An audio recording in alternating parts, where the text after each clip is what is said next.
customers affectionately called Cowboy Mart had put it on the Texas financial map. It had made them wealthier, happier. It had made them who they were. It had to stay that way. Markham finished his latest call, but he didn't stop pacing. He kept moving until he was right in front of Garrett's desk. That cued her brother to make a quick end to his conversation. "You want the good news or the bad news first?" Markham asked them. "Bad," Garrett and she said in unison. Despite their quick agreement, Markham still took a couple of moments to answer. "Billy Lee robbed you blind. We don't know how exactly, not yet, but he embezzled nearly 90% of the company's operating funds." Sophie decided it was a good idea to sit down, but since there wasn't a chair nearby, she just sank to the floor. "Fuck," Garrett growled. Sophie wanted to growl something too, something equally as bad as the F word, but she couldn't get her mouth working. "How?" Garrett added. It was also growled. Markham shook his head. "That will take some time to unravel, but Billy Lee must have had the pieces in place for a while to do this. I don't suppose you had any checks and balances on him?" "No." Garrett and she answered in unison again. "He's my godfather," Sophie added. "Our late father's best friend." Garrett had his own adding to do. "Billy Lee's worked for the company for 40 years and never gave us any reason not to trust him. Until now. God, until now." "What's the good news?" Sophie asked Markham. "I don't think Garrett and you will have to go to jail."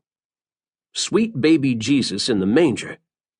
"Is that stating the obvious, or was there actually a chance of that happening?" she pressed. "A chance," Markham answered without hesitation. "It appears that over the past couple of months, Billy Lee might have dabbled in some money laundering with the funds he was embezzling." Sophie thought she might not be able to stave off that puking any longer. Her stomach balled up into a knot, started dribbling like a point guard on the basketball court, and she got to her feet in case she had to make a run to the bathroom. "Billy Lee must have snapped," Garrett mumbled. That stopped her for the time being, and she latched onto that like a lifeline. Yes, that had to be it. Because with the stomach knot and crushed heart, Sophie couldn't grasp that a man who was part of their family had done this to them. "Maybe someone set Billy Lee up?" she suggested. Both Garrett and Markham made sounds of agreement. Weak agreement, though. But it was another lifeline that Sophie was choosing to grab. "What do we do now?" Sophie asked. "Get drunk," Markham readily answered. "Will that help?" And she was serious. Markham shrugged.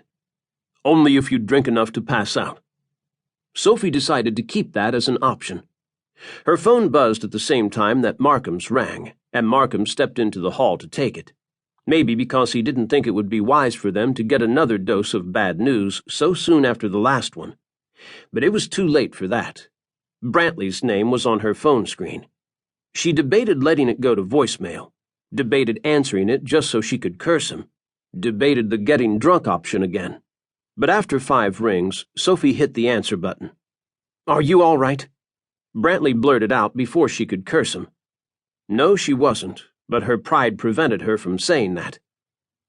"If you're calling to grovel, it won't work. I won't take you back after what you did to me. How could you do this to me? How?" Now she added some of that profanity. "I'm not calling to ask you to take me back," Brantley interrupted. His words sounded a little slurred or something.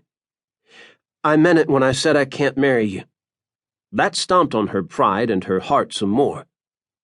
"Then why the heck did you ever propose to me?"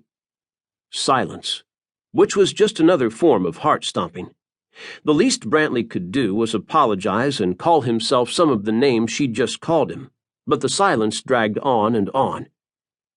"Look, I'm busy," she finally said in the same moment that Brantley said, "I thought I loved you, Sophie, but I was wrong." Mercy. Each word was like another little dagger. He hadn't loved her? "You did a darn good job of faking it then." "I know. I'd fooled myself, too. It's because we'd been together so long. I kept thinking it was time for the next step, but the next step should have been for me to break things off." That stomach ball started to bounce against her other internal organs. She was